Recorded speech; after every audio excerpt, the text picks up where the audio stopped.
샬롬 삼국지 8권 12번째. 시를 지어 글을 노래했다. 한 마을의 인재들 짝할 시대 없는데 그 중에서도 운장이 홀로 뛰어났구나. 신 같은 위엄 물을 떨쳤고 선비 같은 고와함 글도 알았다. 하늘의 해 같은 마음 맑기 거울이었고 춘추로 다진 의기 불의의 구름을 걷어냈네. 밝구나. 만고에 드리운 그 이름이요. 3분 천하 때에만 그치지 않네. 달리는 또 이런 시가 있다. 인걸조차 옛 해령 땅에 이르니 사람들이 다투어 운장에게 절하네. 도원의 하루로 형제된 이들 이제는 천자와 왕으로 천년을 제사받고 있구나. 기계는 바람과 우레를 낀 듯 당할 리 없고 뜻은 해와 달처럼 빛을 뿜네.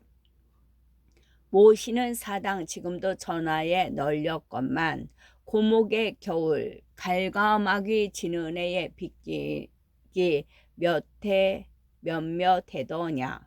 옛사람의 감회가 그러하나 이제 사람으로서의 평도 얻을 수 없다. 어떤 이는 삼국지연의를 읽으면서 3번이나 책을 던졌다가 다시 집어들었다고 한다. 첫 번째는 바로 강공이 죽었을 때요. 두 번째는 유현덕이 죽었을 때이며 마지막은 제갈 공명이 죽었을 때라고 한다. 적어도 연의에서는 그들의 비중이 그만큼 컸다는 뜻일 게다.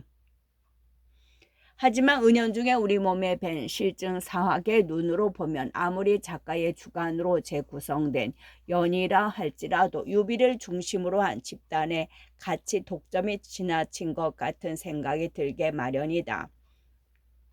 알려지기로 유비를 중심한 집단은 그 전성기조차도 영토, 국부, 민수에 있어서 대략 위에 4분의 1, 5의 절반 남짓했다고 한다. 거기다가 유비가 조상이라고 주장하는 경제는 한이 황제 중에서 아들이 터무니없는 많은이 가운데 하나여서 핏줄에서 정통성을 얻어내려는 야심가들이 끼어들기 좋은 족보에 속했고 유비가 지향한 것도 변혁을 요구하는 시대의 부흥이 아니라 낡은 세계의 유지 또는 보강에 지나지 않았다. 거기서 정사를 쓴 진수 같은 이는 말할 것도 없고 연이나 평화를 쓰는 이들까지도 조조를 중심으로 얘기를 풀어나가고 싶은 유혹에 종종 빠져들었다. 특히 그런 현상은 근세에 가까워질수록 심해져 예컨대 중국의 괄막약 같은 이는 조조를 민중적인 혁명가로 내세운 반면 유비를 보수 반동 집단의 우두머리로 깎아내리기까지 했고 가깝게는 연전 일본의 작가 진순신도 조조를 주인공으로 삼아 연의를 구성한 적이 있다. 이 평역 삼국지도 처음 구상될 때는 거의 그러했다. 그러나 자료 수집차 대만에 가서 얼마 머무는 동안 그런 첫 번째 구상은 중대한 수정을 받았다. 거기에는 여러 가지 까닭이 있으나 그 중에서도 빼놓을 수 없는 것은 대만의 이름난 소잔학자이자 문학평론가이기도 한 우홍이 교수의 충고였다. 조조를 어느 정도 복권시키는 데는 반대하지만 족한 정통론과 관공은 건드리지 마십시오. 그걸 건드리면 이 작품은 연희 삼국지 아닌 다른 어떤 작품이 될 겁니다. 그의 충고가 절대적일 수는 없지만 거기에는 흘러들을 수 없는 데가 있었다. 조조의 복권 문제나 촉한 정통론은 다음으로 미뤄두고 우선 여기서는 관공의 얘기만 하기로 하자. 상당히 현대적인 교육을 받은 중국인도 관공을 말할 때는 우리처럼 관우나 관우장이라고 부르지 않고 꼭 관공이라고 높여 부르고 있다. 또 관공은 뒷날로 갈수록 높아져 관왕에서 관성대제로 그리고 마침내는 신으로까지 널리 추앙받고 있다. 그러면 무엇이 그를 그토록 오랫동안 사람들로부터 우러받음을 받게 하였을까? 관공의 출신에 대해서는 그렇게 알려진 바가 없지만 적어도 그리 대단하지 못한 것만은 틀림이 없다. 그는 해랑 땅의 한낱 무부로서 젊어서 사람을 죽이고 탁현으로 피해와 살았다는 게 남겨진 기록의 전부인데 어떤 이는 이런 추측을 하기도 한다. 곧 해랑 땅은 이름난 소금 산지로 그 소금 밀매꾼, 소금은 국가의 전매품이었다. 밀매꾼들의 뒤를 봐주다가 죄를 짓게 되어 멀리 탁현으로 달아났던 것이라고. 종종 관공은 학문의 사람처럼 그려지고 그것이 무인히 그의 위엄에 빛을 더해주고 있으나 그 또한 대단한 것은 못되었다. 당시의 흔한 무장들보다는 좀 나았다는 정도로 춘추와 얼마간의 병가서를 읽었을 뿐이었다. 다만 춘추는 깊이 공부해 줄줄 외 정도였고 공부해 줄줄 외 정도였으며 지금도 그의 초상을 보면 대개 책을 잡고 있는데 그 책은 바로 춘추라고 한다. 그의 절묘한 무예와 전략도 많은 부분은 뒷사람들의 운색이라고 한다. 알량과 문추를 죽여 그의 무예는 거의 신비한 경지까지 끌어올려졌으나 알량과 문추를 죽인 것은 송견이라고 밝히고 있는 기록도 있고 또 연희 속에서도 여포, 방덕, 서왕 등과의 싸움을 종합해보면 의심이 가는 데가 많다. 또 전략에 있어서도 그가 무성으로 기름받은 것은 지나쳐 보인다. 무엇보다 그가 자신의 목숨까지 잃게 되는 번성 공략 작전에서 드러내는 무리만으로도 병가로서의 재능을 의심받기에 넉넉하다. 관공의 덕망이라고 하지만 그것도 알려진 것만큼 대단한 것 같지는 않다. 미방과 부사인의 배반, 맹달과 유봉의 외면 같은 사건만으로도 그의 인간관계가 그리 원활하지 못했음을 잘 알 수 있다. 더구나 그의 최후를 결정적으로 앞당긴 것은 바로 거느리고 있던 장졸들의 이탈이었다. 모두가 여몽의 교묘한 심리전 탓이라고는 하지만 심리전이라는 게 원래가 덕장을 중심으로 뭉쳐진 군사들에게는 통하기 어려운 게 아닌가. 그렇다면 관공 시대를 뛰어넘어가며 사람들을 감동시키는 것은 결국 그의 삶에 보여준 어떤 이념이라고 할 수밖에 없다. 그게 어떤 것인지를 추적하기 위해 진수의 평부터 음미해보자. 진수는 관공의 열전 뒤에 이런 짤막한 평을 덧붙여 놓고 있다. 관우는 장비와 더불어 만인을 대적할 만하다고 일컬어졌으며 세상에서는 범 같은 신하로 알려졌다. 관우는 조공의 은덕에 보답하여 의록 어만을 놓아준 장비와 더불어 국사의 풍도를 보여주었다. 그러나 관우는 성정이 너무 거세고 스스로를 지나치게 높이 여기는 데가 있었다. 인간의 회의 표범은 보는 이에 따라 달라질 수 있으나 진수는 짧은 평송에서나마 관공의 가장 중요한 두 가지 특질을 모두 집어내고 있다. 곧 조조에 대한 본으로는 그의 일생을 지배한 의기를 그리고 성격을 통해서는 또한 일생의 짐이 된 자부심을 말하고 있는 셈이다. 어쩌면 연희에서 관공하게 쏟아진 지은의 노력과 열정은 거의 모두가 바로 그 두 가지를 하나의 대중적인 이념미로 형상화시키기 위함이었다고 할 수도 있으리라. 널리 인정되고 있는 대로 관공은 일생 동안 이끈 의계 원천은 춘추였다. 공자의 개념이 투영된 그 역사책은 죄를 짓고 숨어 다니는 한 젊은 무부를 매혹시킴으로써 육고는 중국 민중의 가슴속에까지 세월이 가도 바래지 않는 이념의 한 원형을 제공한 셈이었다. 사실 관우의 삶을 살펴보면 가장 빛나는 부분은 오간 잠장처럼 의와 연관을 맺는 부분이다. 때에 따라서는 전통적인 충성의 형태로, 때에 따라서는 협객 사회의 의리로, 그리고 덜어는 신용 있는 재무 관계나 분명한 은원으로 나타나는 관공의 의는 본질적으로 소박한 보수주의에 뿌리하고 있다. 더 큰 정의에서 보면 후한의 사회는 부패와 타락으로 이미 충성의 근거를 상실했지만 전부터 충성해 왔으나 충성을 계속 바쳐야 했다. 그 선악을 불문하고 조조에게서는 받은 게 있으니 갚았고 유비는 먼저 주인을 삼았으니 끝까지 주인일 수밖에 없었다.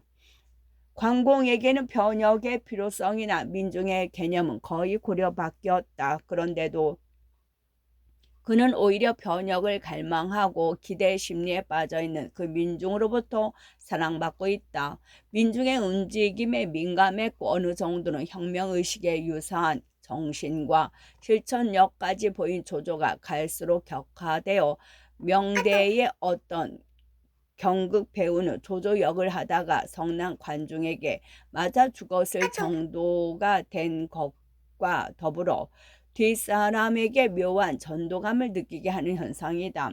한 할 일 없는 문사의 터무니없는 추측일지는 모르긴 하되 혹 그것은 역사의 쓰라린 경험을 통해 중국 민중들의 본능 속에 거듭 쌓여온 변혁에 대한 불신과 경계 때문이 아니었을까. 보다 거창하고 본질적인 의를 내세우고 달콤한 진리로 그들을 앞뒤 없이 깨어냈던 그 수많은 역사의 새 아침들이 기껏 나라의 이름과 제실의 성씨가 바뀐 것으로 끝나고 말았을 때에 실망과 분노가 핏줄을 따라 대대로 전해진 게 아니었을까.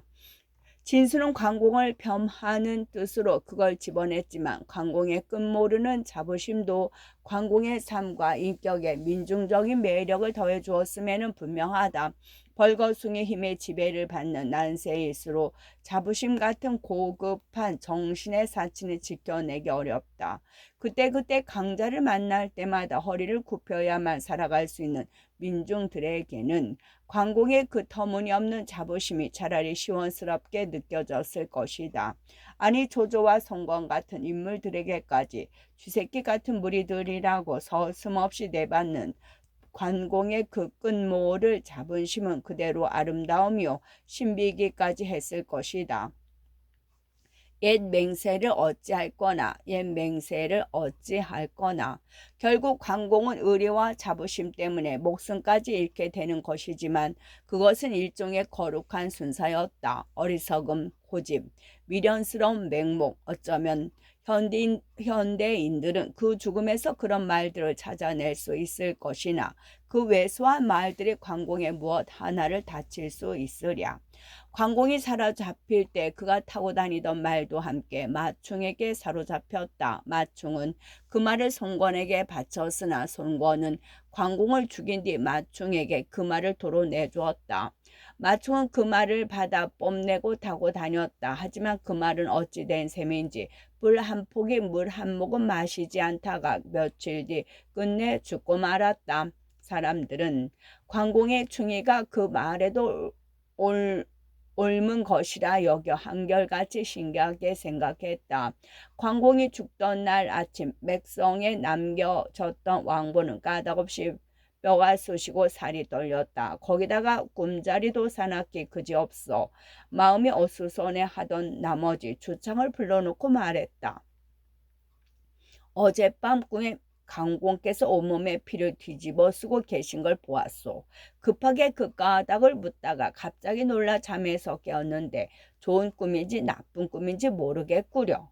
그런데 미처 그 말이 끝나기도 전에 군사 하나가 헐떡이며 뛰어 들어와 알렸다. 동욱 군사들이 성 밖에다 관공 부자의 목을 걸어놓고 항복을 권하고 있습니다. 그 말에 깜짝 놀란 왕보와 주창이 성벽 위로 올라가 보니 성 밖에 걸린 것은 정말로 관공과 관평의 목이었다. 그걸 본 왕보는 눈앞이 깜깜했다. 절망과 분노를 못 이기고 성벽 아래로 몸을 던져 스스로 목숨을 끊었다. 주창도 아뜩하기는 마찬가지였다. 왕보가 성벽 아래로 몸을 던지는 걸 보고 칼을 뽑아 제 목을 찔렀다.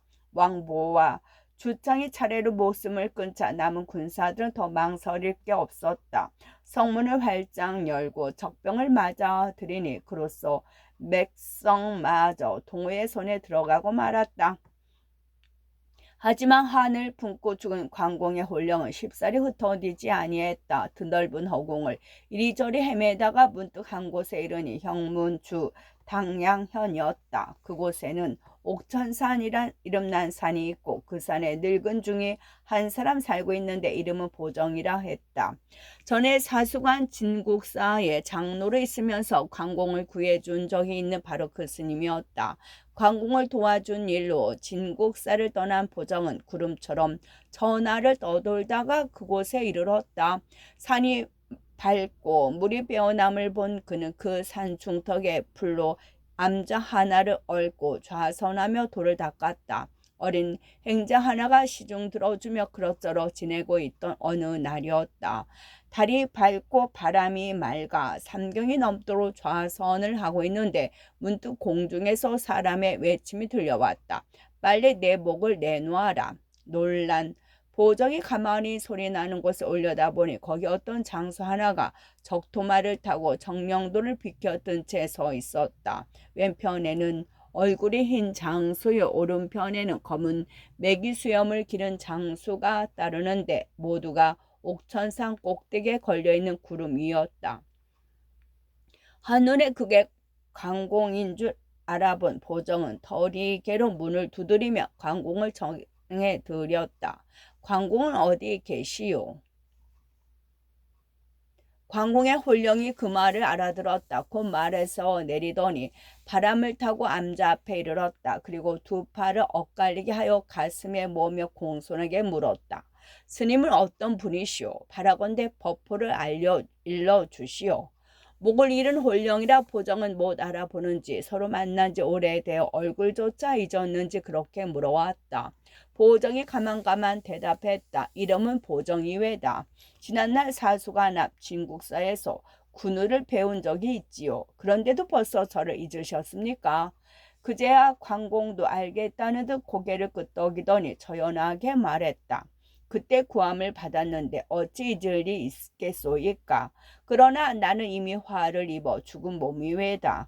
바라건대 밝은 가르치심을 내리시어 길 잃고 헤매는 이 몸을 이끌어 주시오. 보정은 아직 관공의 홀령이 이승에서의 하한을 잊지 못해 중천을 떠돌고 있음을 알았다. 곧 목소리를 가다듬고 설법설것 다일렀다. 지난날은 이제가 아니니 일절 말하지 말 것이며 뒷일은 앞에 이미 그 까닭이 있었음이니 서로 따지지 않는 게 옳습니다. 이제 장군께서는 여몽에게 화를 입으시고 머리를 돌려달라고 소리치시나 그렇다면 알량과 문추며 저 오간의 여섯 장수는 누구에게서 머리를 찾아야 하겠습니까? 바로 장군께 목을 잃은 더 많은 사람들은 어찌하시겠습니까? 그러자 관공의 홀령은 원통한 가운데도 문득 깨닫는 게 있는 듯했다. 머리를 수그려 불법의 귀한 뜻을 나타내고 말없이 사라졌다. 하지만 보정에게서 얻은 그날의 깨우침이 고마운지 관공은 그 뒤로도 종종 옥천사의 모습을 드러내 그곳 백성들을 보살펴 주었다. 사람들은 그런 관공의 은덕에 감사해 그 산꼭대기에 사당을 짓고 사철 제사를 드렸다. 한편 손권은 오랜 걱정거리였던 관공을 죽인 데다 경주와 양양의 넓은 땅을 독차지하고 나니 기쁘기가 그지없었다. 삼군에게 고르상을 내리고 술과 고기를 배불리 먹인 다음 크게 잔치를 열어 장수들의 공을 지하했다. 공이라면 아무래도 여몽이 으뜸이었다. 송건은 여몽을 높은 자리에 끌어올린 뒤 여럿을 보고 말했다. 나는 오랫동안 형주를 가지고 싶었으나 마음뿐이었다. 그런데 이제 손에 침 한 번 뱉은 힘으로 형주를 얻게 된 것은 모두 여기 있는 자명의 공이다. 그게 어찌 저 하나의 공이겠습니까?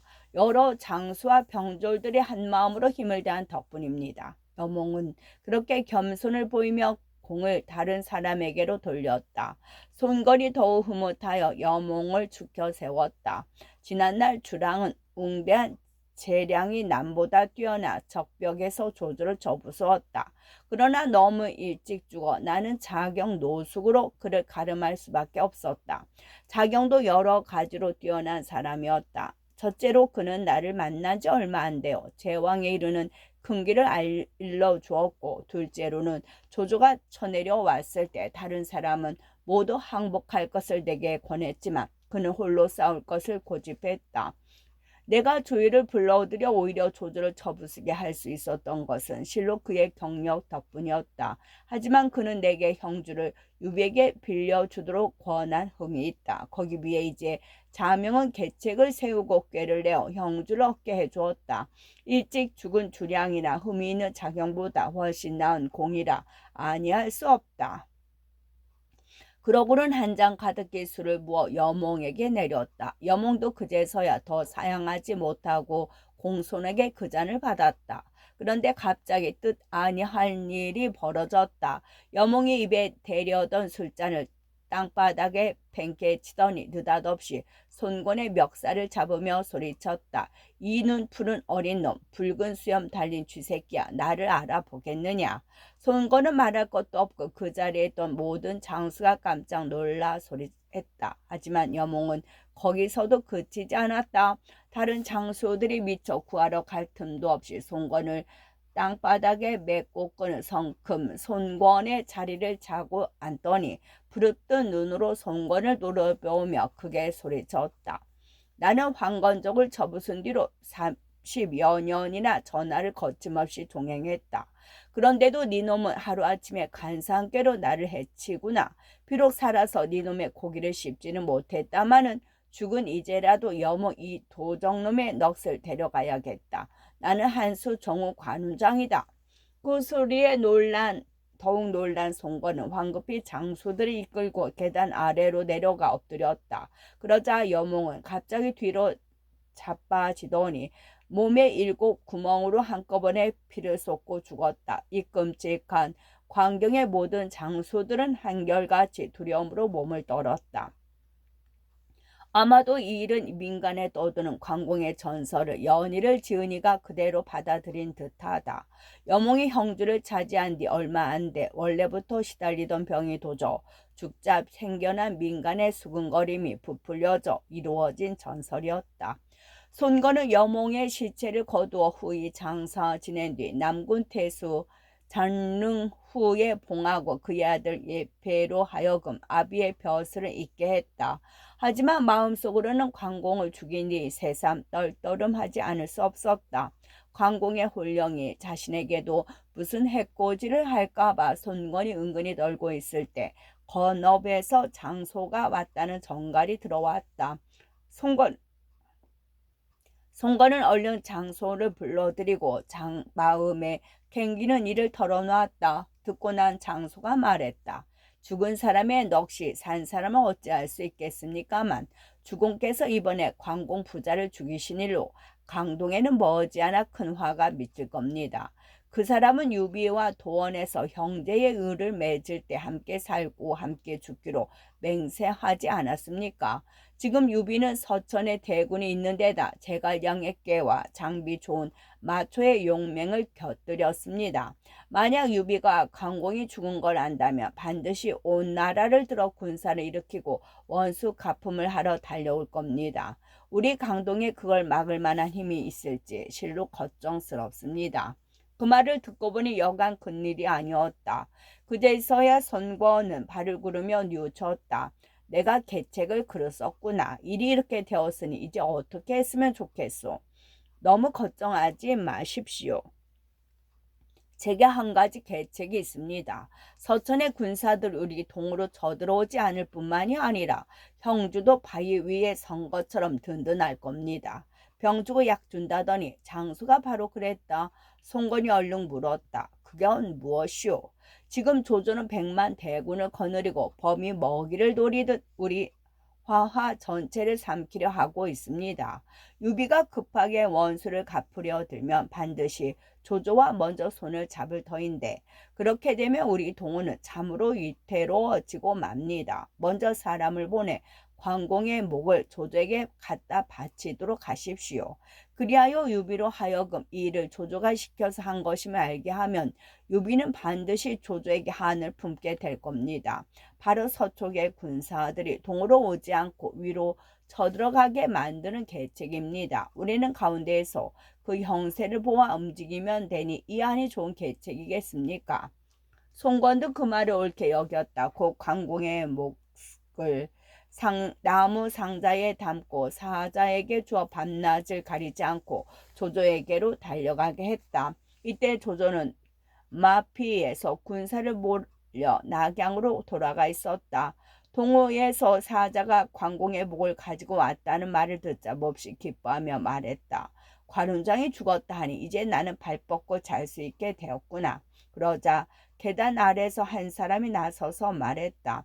대왕께서는 별로 기뻐하실 일이 못 됩니다. 이것은 동호가 화를 우리에게 옮겨 씌우려는 수작일 뿐입니다. 조조가 보니 그 사람은 주부 사마의였다. 조조가 영문을 몰라 물었다. 어째서 그런가? 지난날 유비, 관우, 장비가 도원에서 형제의 의를 맺을 때 함께 살고 죽기로 맹세한 바 있습니다. 그런데 동호는 그 셋 중에 하나인 관공을 죽여놓고 그들의 원수 가품을 두려워하여 관공의 목을 대왕께 바친 겁니다. 유비의 분노를 대왕께로 돌리고 그가 동호를 치지 않고 우리 위에서 덤벼들게 하려는 꾀지요. 저희는 가운데서 구경만 하다가 형세를 보아 움직이려는 수작임에 저희는 가운데서 구경만 하다가 형세를 보아 움직이려는 수장임이 틀림없습니다. 그제서야 조조도 깨닫는 게 있었다. 중달의 말이 옳다. 대왕께서는 좋은 향나무로 관공의 목을 깎게 하여 그 목과 더불어 관에 담고 대신에 예로 장례를 치러 주도록 하십시오. 유비가 그걸 알면 송건에 대한 원한이 더 깊어져서 반드시 힘을 다해 남쪽으로 전내려갈 겁니다. 우리야말로 가운데서 가만히 보고 있다가 촉이 이기면 오를 치고 오가 이기되면 촉을 치면 됩니다. 그리하여 두 곳 중에 한 곳만 얻게 되면 다른 한 곳은 오래 가지는 못할 겁니다. 사마의의 그 같은 계책을 듣자 조조는 몹시 기뻤다. 곧 그대로 따르기로 하고 동호의 사자를 불러들이게 했다. 사자가 들어와 관공의 목이 든 나무 상자를 받치자 조조는 그 뚜껑을 열고 들여다봤다. 관공의 얼굴은 살아있을 때나 크게 다르지 않았다. 조조가 문득 웃음을 띠고 관공의 목을 향해 물었다. 운장은 그간 별일 없으셨소. 그런데 그 순간이었다. 문득 머리뿐인 관공이 입을 벌리고 눈을 부릅뜨어 떴다. 수염까지 올로리 곤두선 것이 그대로 조조에게로 튀어오를 것 같았다. 조조는 너무 놀란 나머지 그대로 정신을 잃고 뒤로 넘어졌다. 곁에 있던 관원들이 눕혔다. 한참 뒤에야 겨우 정신이 든 조조가 여럿을 둘러보며 질린 듯 말했다. 관 장군은 참으로 전신이구로구나. 그때 오에서 온 사자가 다시 저희 나라에서 있었던 일을 전했다. 관공이 남의 몸에 붙어 나타나 송건을 꾸짖고 여몽의 넋을 빼갔다는 내용이었다. 그 얘기를 들은 조조는 더욱 겁이 났다. 소를 잡고 갑주를 떠 제사를 지내 관공의 원통한 넋을 달래는 한편 침향목을 구해 관공의 몸을 깎게 했다. 그리고 그 몸이 갖춰지는 대로 목과 함께 존관에 넣은 다음 왕후의 예로 낙양 남문 밖에 장사 지내주었다. 장례가 있던 날 높고 낮은 벼슬아치들이 모두 영구를 배웅하고 조조는 스스로 절하며 제사를 맡아 했다. 관공에게는 다시 형왕의 칭호를 더하였고 그 묘소에는 따로의 관리를 뽑아 지키게 했다. 오의 사자는 그 모든 절차가 끝난 뒤에야 강동으로 돌아갔다. 그런데 여기서 한번 살펴보고 싶은 것은 관공의 장래에 얽힌 사정이다.